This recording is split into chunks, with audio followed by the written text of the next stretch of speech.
بسم اللہ الرحمن الرحیم۔ کتاب علم رجال، علامہ ذیشان حیدر جوادی، باب نمبر 21، روات تفسیر قمی رحمۃ اللہ علیہ۔ یا حسین حسین حسین یا حسین حسین حسین یا حسین۔ بعض علماء کا خیال ہے کہ توثیق رجال کا ایک وسیلہ یہ بھی ہے کہ راوی کا نام تفسیر قمی کے راویوں میں شامل ہو جائے، اور یہی بات اس کی توثیق کے لیے کافی ہے کہ صاحب تفسیر نے اپنے مقدمہ میں لکھ دیا ہے کہ انہوں نے صرف ان روایات کو نقل کیا ہے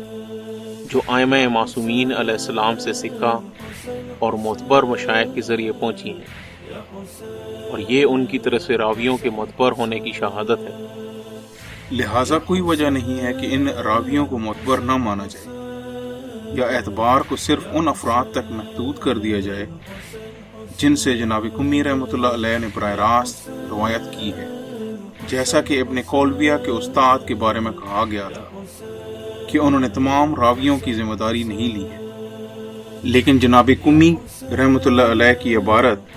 ابن کولبیہ سے مختلف ہے، لہٰذا دونوں کا مفہوم بھی مختلف ہوگا۔ استاد سجانی نے اس موضوع کا مفصل جائزہ اس طرح لیا ہے۔ نمبر 1، جناب علی بن ابراہیم بن ہاشم 3 صدی کے اواخر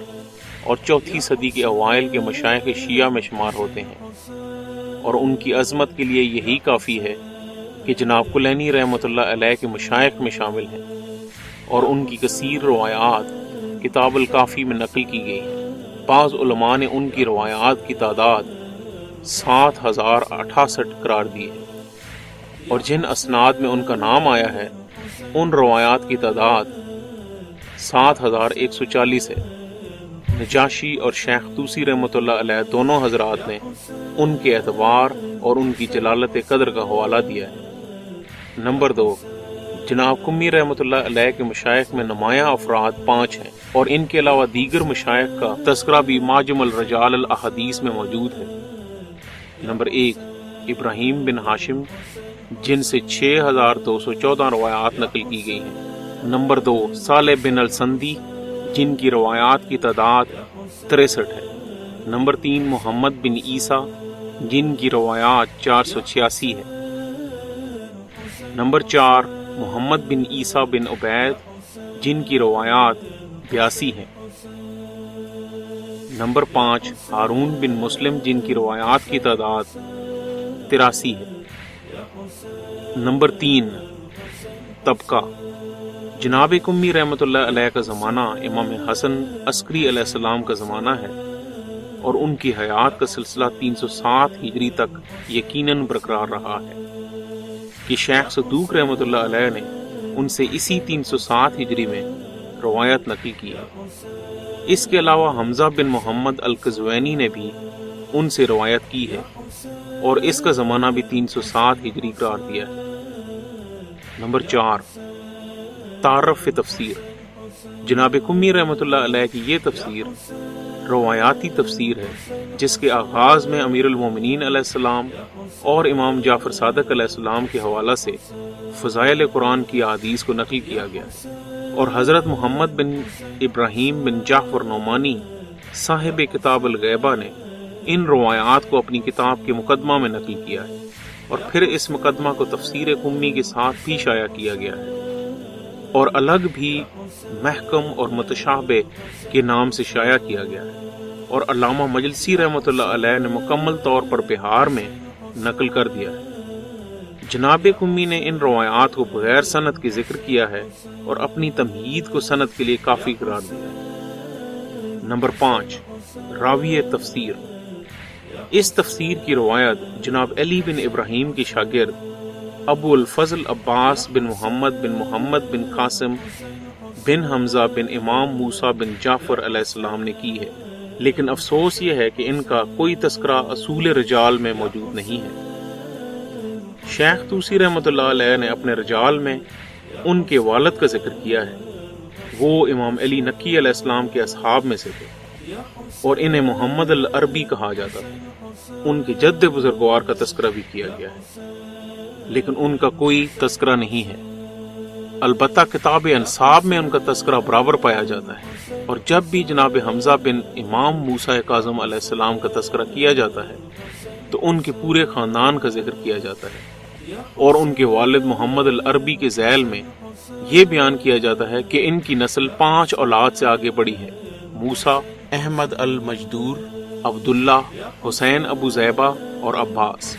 اور پھر عباس کی اولاد میں جعفر بن عباس کا ذکر ہے، اور ان کی اولاد میں زید کا تذکرہ ہے، جنہیں زید سیاہ کہا جاتا ہے۔ نمبر 6، یہ تفسیر تنہا جناب قمی کی نہیں ہے۔ تفسیر علی بن ابراہیم قمی کے نام سے جو کتاب بازار میں پائی جاتی ہے اور جو متعدد بار منازل طباعت سے گزر چکی ہے، اس کتاب کی 2 بنیادی کمزوریاں ہیں۔ 1، اس کتاب کو بظاہر علی بن ابراہیم نے اپنے شاگرد ابو الفضل سے لکھوایا ہے، اور کتاب کے مطالعہ سے اندازہ ہوتا ہے کہ اس میں تمام روایات اور بیانات علی بن ابراہیم کے نہیں ہیں، بلکہ اس میں بہت سی روایات ایسی ہیں جنہیں ابو الفضل نے اپنے مخصوص سند کے ساتھ زیاد ابن منذر المعروف ابو جارود سے اور ان کے واسطہ سے امام محمد باقر علیہ السلام سے نقل کی ہیں۔ جیسا کہ کتاب کے مطالعہ سے معلوم ہوتا ہے کہ ابو الفضل نے سورۃ الفاتحہ سے لے کر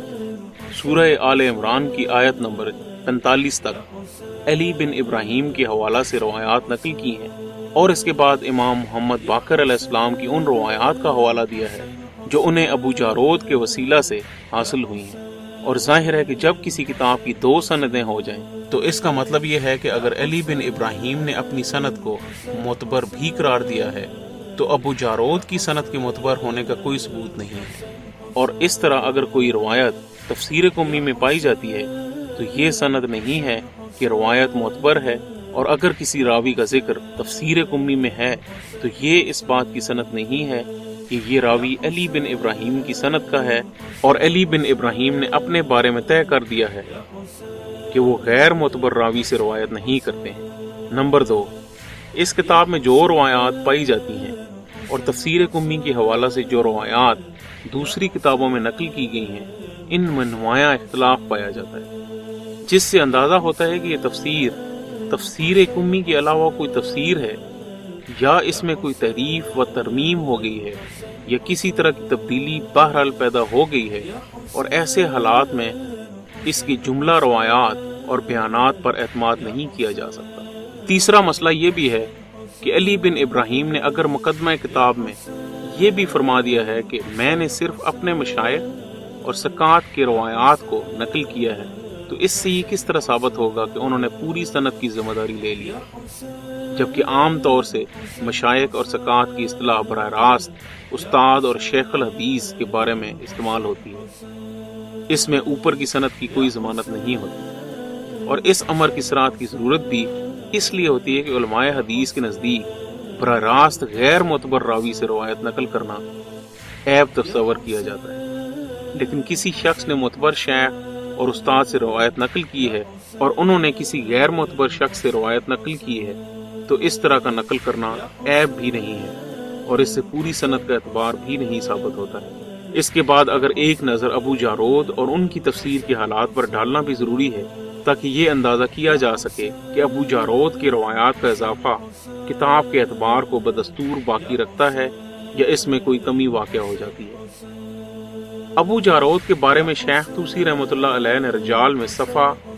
122 پر نقل کیا ہے کہ ان کا نام زیاد ابن منذر حمدانی کوفی تھا، جن کا شمار تابعین میں اور زیدی عقیدہ افراد میں ہوتا ہے، اور فرقہ جارودیہ انہی کی طرف نسبت رکھتا ہے۔ اور نجاشی رحمۃ اللہ علیہ نے رجال صفحہ نمبر 448 کے ذیل میں لکھا ہے کہ یہ امام محمد باقر علیہ السلام کے اصحاب میں سے تھے، اور ان سے مروان بن معاویہ اور علی بن ہاشم بن برید نے روایت کی ہے، اور لوگ ان کے بارے میں یہ باتیں کرتے ہیں۔ ان کی تفسیر کو نجاشی اور شیخ دونوں نے بالواسطہ ابن اقطع سے نقل کیا ہے، اور ابو الفضل نے تفسیر قمی میں متعدد مشائخ کی روایات کو جگہ دی ہے، جن میں علی بن ابراہیم، محمد بن جعفر زوار، ابو عبداللہ حسین بن محمد بن عامر اشری، ابو علی محمد بن ابی بکر حمام بن سہل سب شامل ہیں۔ اس کے بعد ایک سوال یہ پیدا ہوتا ہے کہ جب ابو الفضل کو علی بن ابراہیم نے اپنی تفسیر لکھوائی تھی تو انہوں نے اس میں ابو جارود کی تفسیر کو کس طرح شامل کر دیا اور اس کا واقعی جواز کیا تھا؟ اس سوال کا جواب صاحب ذریعہ محدث طہرانی نے اس طرح دیا ہے کہ ابو الفضل کا قیام طبرستان میں تھا اور طبرستان اس دور میں فرقہ زیدیہ کا مرکز تھا۔ وہاں جانے کے بعد انہوں نے چاہا کہ علی بن ابراہیم کی تفسیر کو رائج کیا جائے اور لوگوں کو اس کے مضامین سے آشنا کیا جائے، لیکن مشکل یہ تھی کہ اس تفسیر سے زیدی فرقہ والوں کو کوئی خاص دلچسپی نہیں تھی، لہٰذا ان کے پاس جو ابو جارود کی روایات تفسیر تھیں انہیں بھی اس کتاب میں شامل کر دیا تھا کہ لوگوں میں دلچسپی پیدا ہو جائے، اس لیے کہ ابو جارود معروف و مشہور زیدی مذہب کے داعی تھے اور زیدیوں کا ایک فرقہ انہی کے نام سے جارودیہ کہا جاتا ہے۔ انہی حالات نے تفسیر کو مرکب بنا دیا اور علی بن ابراہیم کا مقدمہ تفسیر میں تفسیر کی اسناد کے بارے میں بیان مشکوک ہو کر رہ گیا کہ اس کا تعلق مخصوص کتاب سے تھا، مخلوط کتاب سے نہیں۔ بہرحال ابو الفضل نے علی بن ابراہیم کے علاوہ جن حضرات سے روایت نقل کی ہے ان کا بھی ایک اجمالی خاکہ استاد سجانی نے اپنے شیخ بزرگ طہرانی کے حوالے سے نقل کیا ہے اور وہ درج ذیل ہے۔ نمبر 1، ابو الحسن علی بن حسین سعد آبادی القمی، انہوں نے احمد بن ابی عبداللہ البرکی سے روایت کی ہے۔ نمبر 2، شیخ ابو علی احمد بن ادریس بن احمد الاشری القمی متوفی 306 ہجری۔ نمبر 3، الشیخ ابو عبداللہ محمد بن احمد بن ثابت، جنہوں نے حسن بن محمد بن ساعہ سے روایت کی ہے، جن کا انتقال 263 ہجری میں ہوا۔ نمبر 4، ابو جعفر بن محمد بن عبداللہ بن جعفر حمیری القمی، جنہوں نے اپنے والد سے کتاب قرب الاسناد کی روایت کی ہے۔ نمبر 5، محمد بن ابی عبداللہ ابو الحسین محمد بن اون الاسدی متوفی 312 ہجری، جن کا شمار کلینی کے مشائخ میں ہوتا ہے۔ نمبر 6، حمید بن زیاد النینوائی متوفی 310 ہجری، ان کا شمار بھی کلینی کے مشائخ میں ہوتا ہے۔ نمبر 7، حسن بن علی بن مہزیار، انہوں نے اپنے والد سے روایت کی ہے۔ نمبر 8، ابو القاسم حسینی، جنہوں نے تفسیر فرات کو ان کے مؤلف سے نقل کیا، جو علی بن ابراہیم کے ہم اثر تھے، اور ان میں کوئی شخص ایسا نہیں ہے جس سے علی بن ابراہیم نے کوئی روایت نقل کی ہو، جو اس بات کا ثبوت ہے کہ علی بن ابراہیم کے مشائخ کے علاوہ بھی ابو الفضل کے مشائخ ہیں جن سے وہ روایات نقل کیا کرتے ہیں، جس کا خلاصہ یہ ہوتا ہے کہ ابو الفضل علی بن ابراہیم کے علاوہ دیگر افراد سے بھی روایات نقل کیا کرتے تھے جن کا علی بن ابراہیم سے کوئی تعلق نہیں تھا۔ نمبر 2، مذکورہ تفسیر میں علی بن ابراہیم کی تفسیر کے علاوہ ابو جارود کی تفسیر بھی شامل ہے، اور اس صورتحال میں نہ ابو الفضل کا نقل کر دینا راوی کو معتبر بنا سکتا ہے اور نہ علی بن ابراہیم کی توثیق معتبر بنا سکتی ہے کہ اس توثیق کا تعلق صرف ان مشائخ سے ہے، ابو جارود کی روایات سے نہیں ہے،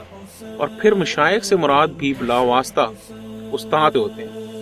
پورے سلسلے سے اس کا کوئی تعلق نہیں ہوتا ہے،